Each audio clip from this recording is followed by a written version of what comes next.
ఎవరి మీద కంప్లైంట్ ఇచ్చారు? మీ మీదే సార్. స్టూడెంట్ నేను పెళ్లి చేసుకున్నారని మీకు ఎవరు చెప్పారు? నా అంతటి నేనే ఇష్టపడి చేసుకున్నాను, కానీ అందులో ఆయన ప్రమేయం ఏం లేదు. ఈ ఇంటికో వారసుడినివ్వాలని బలవంతంగా పెళ్లి చేశాను నేను. శిఖరం శిఖరం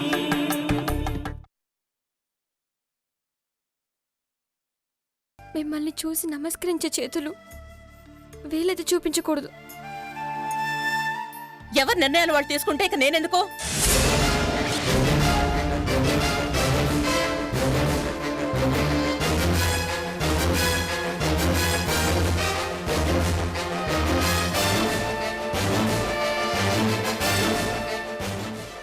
రామ్మా రా, ఇక మిగిలింది నువ్వేమో గద్దె అట్టి బయటికి రాకుండా లోపల కూర్చో. ఇదేమో ఏకంగా విడాకులిస్తే వెళ్ళిపోతానంటుంది. ఏం చేయాలనుకుంటున్నారు ఈ ఇంటిని? వెళ్ళిపోవడానికి ఇదెవరు? దీనిష్టమా? తీసుకొచ్చింది నేను. ఇదాయన భార్య అవ్వటానికి, తల్లి అవ్వటానికి అన్నింటికీ కారణం నేను. నన్ను కాదని వెళ్ళిపోతుందా? ఏ 4 రోజులు మాట్లాడపోతే మీ నిర్ణయాలు మీరు తీసేసుకుంటారా? అదే నా బిడ్డని తీసుకుని ఎక్కడికి వెళ్తావు? నీ మెళ్ళో తాడి కట్టించింది నేను. విడాకులు ఇవ్వటానికి ఆయన ఎవరు? నీది అంటూ నీకేం లేదు. నీదన్నదేదైనా నాదే. నీ బ్రతుకు నాది, నీ బిడ్డ నాది. నీ మెళ్ళో కట్టిన తాడి కూడా నాదే. ఎవరే ఆయన వేలెత్తి చూపించేది? నా భర్తను వేలెత్తి చూపించే మగాళ్ళున్నారా ఈ ఊళ్ళో? రెండో పెళ్లి చేసింది నేను. అమ్మనయ్యే అదృష్టం కోసం, అమ్మతనం కోసం నేను చేసిన పెళ్ళే ఇది. ఆయనంతటా ఆయన చేసుకున్నది కాదు. ఆయన చేసింది తప్పు అని ఎవరినైనా రమ్మను. ఎవరొస్తారో రమ్మను. పెళ్ళం కళ్ళు కప్పి ఇంకో ఆడదంతా తిరిగే మనిషి కదే నా భర్త. అనుమానించినా అవమానించినా కరళ మింగిన శివుళ్లాగా నన్ను గుండెల్లో దాచుకున్నారే కాని కడప తాటనివ్వలేదు. నా భర్త నేను 100 అనుకుంటాను. బయట వాళ్ళంటే ఊరుకుంటానా?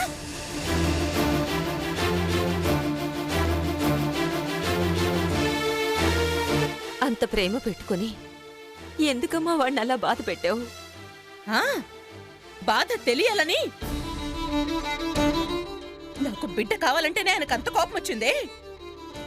అలాంటిది బిడ్డ కావాలన్న కల నాది. నా కళ నిజం చేసుకోవడానికి నాదన్న ప్రతిదీ దానికి పంచించి ఇదిగో దీన్ని భార్యం చేశాను. బిడ్డ కోసం ప్రాణం ఇచ్చేదాన్ని బిడ్డను చంపుకుంటానా? ఒక్క మాటతో బిడ్డను చంపే హంతకురాలు చేశారుగా. ఆ బాధ తెలియాలనే నాకు బిడ్డ కావాలన్నాను. ఈ బిడ్డను దూరం చేసుకోవాలని కాదు.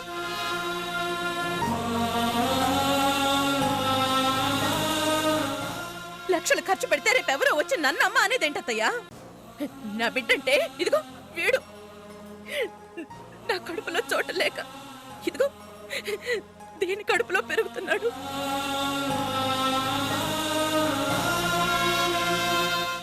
నన్ను అమ్మని చేసిన వాణ్ణి కాదని మందులతో మాకులతో అమ్మ కావాల్సిన కర్మ నాకేంటి? ఆయన అన్న మాటలకి బాధపడాలా అన్నానే గాని నా బిడ్డ అంటే నాకు ప్రత్యేకంగా అవసరం లేదు. ఇదిగో గౌతమ బిడ్డే నా బిడ్డ. పుట్టాక నా వేలు పట్టుకుని నడిచేది, పోయాక తల కొరువు పెట్టేది వీడే అత్తయ్యా. నాకింక బిడ్డ అవసరం లేదు. నాకు బిడ్డ కావాలన్న మాట గొంతులోంచి వచ్చిందే గాని గుండెల్లోంచి వచ్చింది కాదు. ఇప్పటికైనా నా బాధ ఆయనకు అర్థమైతే అంతే చాలు.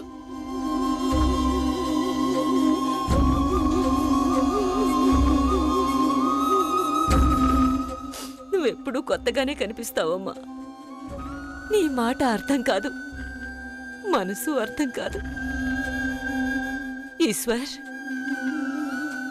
ఈ ఇంటి పెద్దగా ఈ రోజే చెప్తున్నాను, గౌతమి కడుపులో పెరిగేది అనసూయ బిడ్డ. దాని బిడ్డని అది ఎలాగైనా చూసుకుంటుంది. ఏంటి పెళ్ళనే హక్కు అధికారం ఈ ఇంట్లో ఎవరికీ లేదు. ఈ బిడ్డ మీద అన్ని హక్కులు అనసూయవే. అలాగే అంటారు. రేపు తెలుసో తెలియక ఏదైనా జరిగితే నోటికొచ్చినట్టు మాట అంటారు. ఇంక నిన్నెవ్వరూ ఏమనరమ్మా. మా మాటలకు అందనంత ఎత్తులో నువ్వు ఉన్నావు.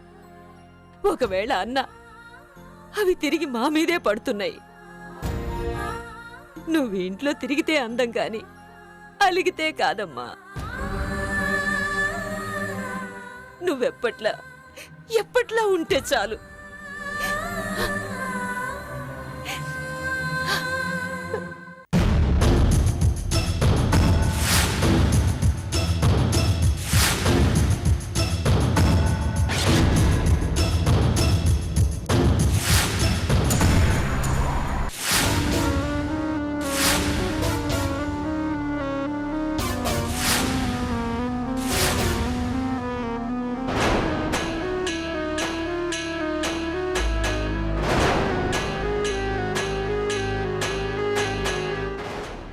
ఏంటి అంత టెన్షన్ పడుతున్నావు? చూసావుగా ఏం జరిగిందో? ఇద్దరిని విడదీయాలని నువ్వు చూసావు. మంచి మనసుతో మా వదిన కాపాడింది. నీ పగ ముందు మా అన్న వదిలిన ప్రేమే గెలిచింది. వరుదిని మంచి ముందు చెడు ఎప్పుడు ఓడిపోవాల్సిందే. ఈ విషయంలో నీకు అది అర్థమై ఉండాలి. ప్రేమ అభిమానాలకి అర్థం తెలియని పాషాణానివి. నీకు అర్థమవుతుంది అనుకోవడం కూడా పొరపాటే.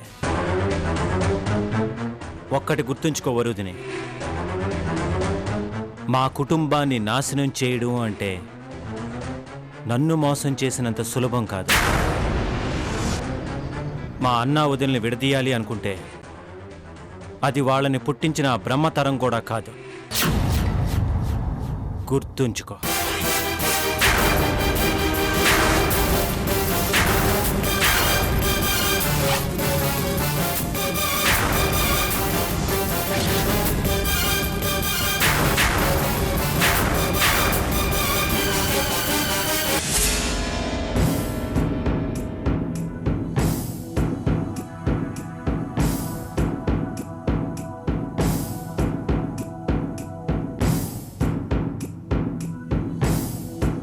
నమస్కారం అయ్యా.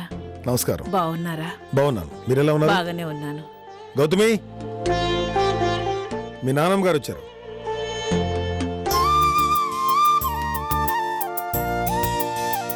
ఏం కుబేరమూర్తి, ఎలా ఉన్నావు? ఏం బాగుంటామండి. ఏం పాపం? అసలు మీరు మా ఇంటికి వచ్చి అన్నాళ్ళు అయిందండి. అబ్బో. నానమ్మ, అమ్మా గౌతమి, బాగున్నావా తల్లి? లోపలికి రండి. ఒక్క నిమిషం తల్లి, అబ్బాయితో ఒక ముఖ్యమైన విషయం మాట్లాడాలి. తర్వాత మాట్లాడదాంలేమ్మా, ముందు మీ మనవరాలతో మాట్లాడుకోండి. ఏమ్మా, బాగున్నావా? బాగున్నానండి. మీరేంటి ఇతంతో వచ్చారు? అమ్మమ్మ కదమ్మా, ఎక్కడ కళ్ళు తిరిగి పడిపోతుందనని కాస్త ఆసరాగా ఉంటుందని వచ్చా. ఎందుకు వచ్చినట్టు? ఇంట్లో నోములు చేసుకుందాం అనుకుంటున్నామమ్మా. గౌతమిని పంపించమని అడగడానికి వచ్చాం. నోములా? అవునమ్మా, పెళ్ళయ్యాక తన కోసం ఏమీ చేయలేదు. అందుకే తన పేరుతో నోములు చేద్దామని అనుకుంటున్నాం. అబ్బాయి మీరందరూ వస్తే బాగుంటుందని. స్కూల్ పనుల మీద కొంచెం బిజీగా ఉన్నానమ్మా. గౌతమి వస్తుందిలే. అది కాదయ్యా, అందరూ వస్తే బాగుంటుంది కదా అని. అందరూ వస్తే ఆయన ఎవరు చూసుకుంటారు? నోములు తనకే కదా, తనొస్తే చాలు. సరే, మీ ఇష్టం అమ్మా. నాదే ఉంది, ఒక మాట చెప్పి పోదామని వచ్చాను. గౌతమి, మీ నాన్నమ్మకి ఏం కావాలో చూడు. బామ్మ, అన్నీ మాట్లాడావు, అసలు విషయం తప్ప.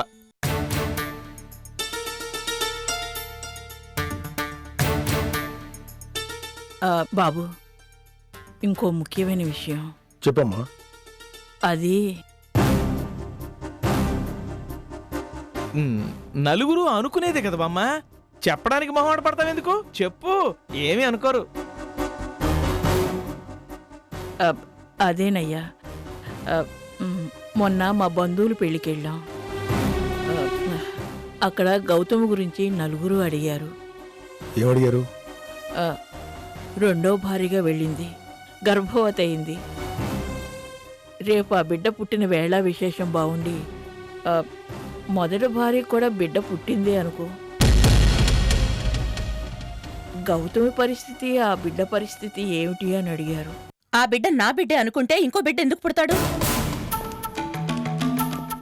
అను, వాళ్ళని చెప్పని. నువ్వు చెప్పమ్మా. అందుకే ఏదో ముందు జాగ్రత్తగా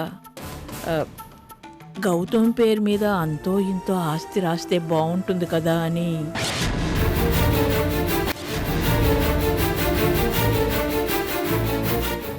అది జనం మాట, మా మాట కాదండి. నాన్నమ్మ, నోములకు పిలవడానికి వచ్చారా, ఆస్తి గురించి అడగడానికి వచ్చారా? ఈ ఇంటి కోడలికి ఏమి ఇవ్వాలో ఎలా చూసుకోవాలో మాకు తెలీదా? అను, వాళ్ళు అడిగిన దాంట్లో కూడా న్యాయం ఉంది. రేపేమవుతుందన్న భయంతోనే పెద్ద ఆవిడ ఏదో అడిగారు. అయ్యయ్యో, ఇది నా ఆలోచన కాదు బాబు. నా ఆలోచన అంతకన్నా కాదండి బాబు.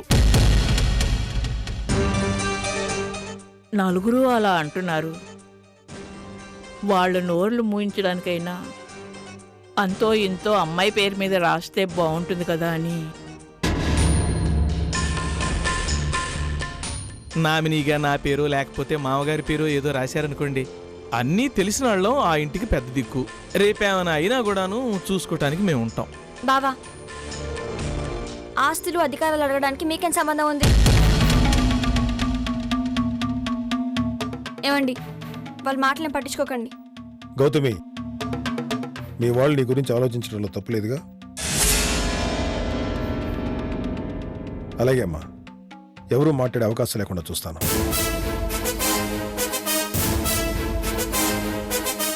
హలో లాయర్ గారు, ఒకసారి ఇంటికి రండి. అమ్మయ్యా, పోలీసు వాళ్ళకి ఫోన్ చేస్తాడనుకున్నాను, లాయర్కి చేశాడు. పర్వాలేదు.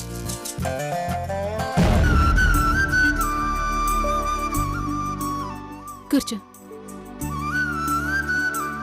మంచినీళ్ళు తాగుతావా? వద్దక్క. నీ పెళ్ళయ్యాక మన ఇంట్లో నోచుకుంటున్న మొదటి నోము. బాగా చెయ్యాలి. అందరూ వస్తారనుకున్నామే, నువ్వు ఒక్కదానివే వచ్చావే. వాళ్ళకి రావడం కుదరలేదక్క. అమ్మా గంగా, త్వరగా కానివ్వండి అమ్మా. నలుగురు వచ్చే లోపల నువ్వు తయారై అమ్మాయిని కూడా తయారు చేయించు.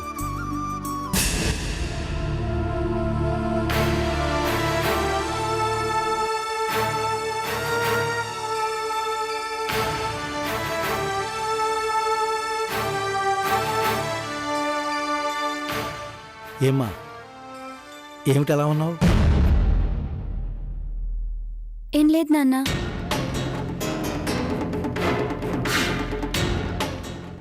ఏమండి, తమ్ముడు గారు రాకుండా మరదలు పంపించాడని బాధ అయి ఉంటుంది. నువ్వేం టెన్షన్ పడబాక గౌతమి, వచ్చే ముందు లెక్కలు పద్దులు చూసుకొని రావద్దు.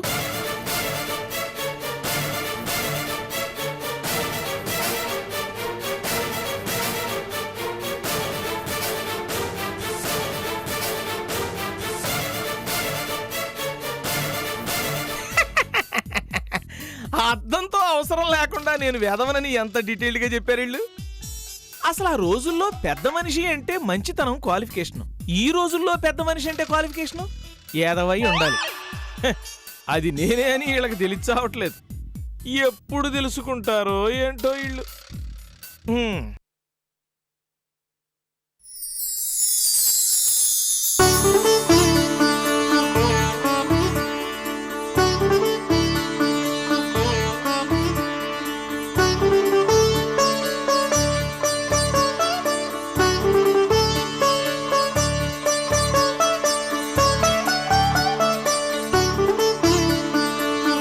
యాండి యాండి, ఏంటండి మీరు మామూలు టైంలో తెల్లారేసరికి నిద్రలేస్తారు.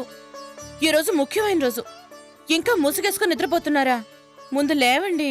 మిమ్మల్ని లేమంటున్నానా?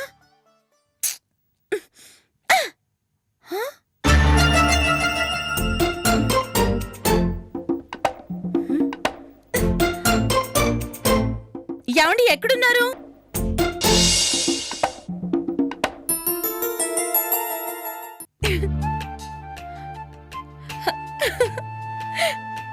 పెళ్లి రోజు శుభాకాంక్షలు డార్లింగ్. ఓ గుర్తుందా? ఎందుకు గుర్తుండదు? ఒక రాక్షసి నా జీవితంలో ఎంటర్ అయిన రోజు కదా. నేను రాక్షసునా? డౌటే ఉంది? ఏ నువ్వు కాకపోతే నువ్వు నా అందాల రాక్షసివి. ఎలా ఉంది నా సెలక్షను? నేను కూడా మీ సెలక్షనేగా. నేను అందంగానే ఉంటానుగా. ఈ చీర కూడా మీ మనసంత అందంగా ఉంది. Thank you. ఏం పేరు పెడతామని టెన్షన్ పడిపోయాను. పదండి అత్తయ్య దగ్గరికి వెళ్ళి ఆశీర్వాదం తీసుకుందాం. రైట్.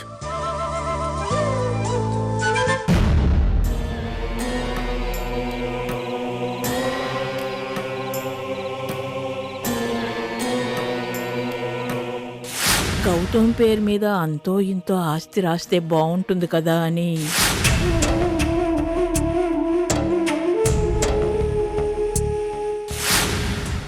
గౌతమి, మీ వాళ్ళు నీ గురించి ఆలోచించడంలో తప్పులేదుగా.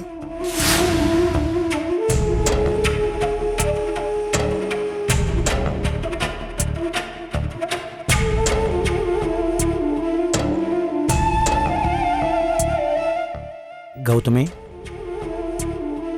వచ్చినప్పటి నుంచి గమనిస్తున్నాను. ఏమిటమ్మా అలా ఉన్నావు?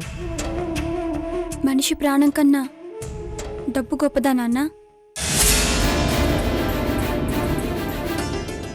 ఇద్దరిని విడదీసి చూడలేమమ్మా.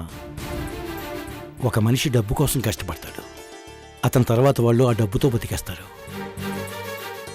ఒకరికి డబ్బు అవసరం అవుతుంది, అదే డబ్బు మరొకరికి ఆసరా అవుతుంది. అందుకేనా నేను చనిపోతున్నానన్న బాధ కన్నా నేను పోయాక వచ్చి డబ్బు గురించి ఆలోచిస్తున్నారు? నీ గురించి బాధపడకపోవడం ఏమిటే? ఏం బాధ ఉంది నానమ్మ? ఆ బాధ ఏమిటి? ఆస్తి గురించి ఆలోచిస్తారా? చూడు గౌతమి, బాధపడితే కళ్ళ వెంట కన్నీళ్ళు వస్తాయి గాని కోట్లు వస్తాయా? అందుకే బాధను గుండెల్లో దిగమింకొని ఆస్తి కోసం అడుగుతోంది మీ నాయనమ్మ. అసలు ఆస్తి గురించి ఆలోచించే హక్కు మీకు ఎవరిచ్చారు? గురుదక్షిణేగా. నా బిడ్డని ఇవ్వాలని నాకు నేనుగా వెళ్ళాను. ఇస్తాను, చస్తాను. ఆస్తి గురించి మీకెందుకు? నా చావుకి బేరం పెడుతున్నారా? అప్పుడు అది గురుదక్షిణ ఎలా అవుతుంది? చూడమ్మా, గురుదక్షిణ ఇచ్చిన ఏకలవ్యుడు ఏమయ్యాడు? ఇవ్వక ముందు వీరుడు అన్నారు, ఇచ్చిన తర్వాత అవిటివాడు అన్నారు. పురాణ కాలం నుంచి గురుదక్షిణ ఇచ్చిన వాళ్ళకి ఎవరికీ కలిసి రాలేదమ్మా. అది అర్థం చేసుకున్నాం కాబట్టి నీ గురుదక్షిణకి మేము దక్షిణ అడుగుతున్నాం. అసలు అడగడానికి మీకేం హక్కు ఉంది? అసలు ఆ హక్కు కోసమేనే మాకు ఈ బాధ అంతాను.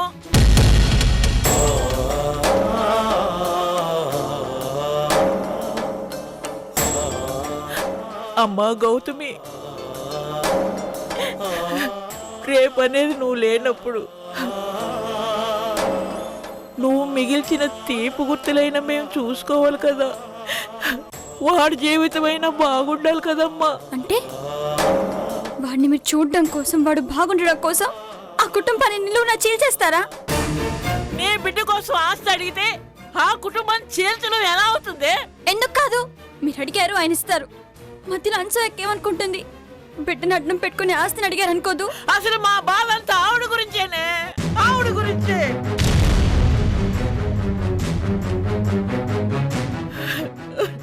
బిడ్డ మీద ప్రేమతో గర్భవతిని చూడకుండా జున్ను పెట్టి నీ ప్రాణం మీదకి తీసుకొచ్చింది. ఇంకా ప్రాణం పోసుకొని భూమి మీదకి రాని బిడ్డ మీద అంత ప్రేమ చూపిస్తుంది. ఆ బిడ్డే కనుక భూమి మీద పడితే మమ్మల్ని చూస్తుందా, లోపలికి రానిస్తుందా? ఆ బిడ్డ కోసమేనే ఈ ఆస్తి అంతాను. ఈ ఆస్తి ఉంటే వాడిని చూసుకోవచ్చని కదే మాకు ఈ బాధ అంతాను. మీరు ఆలోచించినట్టు ఆ కుటుంబం ఆలోచించదన్నమ్మా. ఆలోచన 100 రూపాయల నోటు కాదమ్మా, స్థిరంగా ఉండటానికి. పరిస్థితులను బట్టి అది మారుతూ ఉంటుంది. ఆ ఇంటికో వారసుడు కావాలి. మొదటి పెళ్ళాం ఉండగా రెండో పెళ్ళంగా రావడానికి ఎవరు ఒప్పుకోరు. నువ్వు వెళ్ళావు, కాదనకుండా వాళ్ళు కోడలు చేసుకున్నారు. ఏ సైంటిస్టో ముందు ముందు ఓ మందు కనిపెట్టాడనుకో, ఆ అనసూయకో బిడ్డ పుట్టిందనుకో, నీ పాటికి నువ్వు పోతావు. అప్పుడు నీ బిడ్డ పరిస్థితి ఏంటి? నీ బిడ్డ దర్జాగా బతకాలి అంటే వాడికి కూడా అంతో ఇంతో ఆస్తి కావాలి కదా. పుట్టేది ఆయన బిడ్డ. ఆయన బిడ్డ గురించి ఆయనకు జాగ్రత్త ఉండదా? ఎవరడిగారని ఆ రోజు కృష్ణవేణికి ఎకరం పొలం రాసిచ్చారు? బాధ్యత బాధ్యతలు మా ఆయనకి బాగానే తెలుసు. నిన్నంత వరకు నేను ఆయన బాధ్యతని, నేను పోయాక నా బిడ్డ ఆయన బాధ్యత. బంధాలు బాధ్యతలు మర్చిపోయేలా చేస్తాయే. రేపొద్దున నా బిడ్డ వాళ్ళకు భారం అయితే అడగడానికి నువ్వు ఉండవే. నువ్వే లేనప్పుడు అడిగే హక్కు మాకు ఉండదు. అందుకే మా జాగ్రత్త కొద్దీ మేము అడిగాం. చూడమ్మాయి, చిన్నపిల్లవి, ఆస్తి సంగతులు మేము చూసుకుంటాం, పెద్దవాళ్ళం మేము ఉన్నాం కదా. నీ గురుదక్షిణ ఏదో నువ్వు ఇచ్చుకో, మా దక్షిణ ఏదో మేము పుచ్చుకుంటాం. అసలు ఆస్తి గురించి అడగడానికి నువ్వెవరు బావా? నీకేం హక్కుంది? కడుపుతో ఉన్న భార్యని చూసుకోవడం చేత కాదు కానీ ఆయన నన్ను ఎలా చూసుకోవాలా అని జాగ్రత్తలు చెప్తున్నావా? ఆస్తి పేరు చెప్పి ఆ ఇంటిని చీల్చే ప్రయత్నాలు చేస్తే ఇది నా ఇల్లని మర్చిపోవాల్సి వస్తుంది.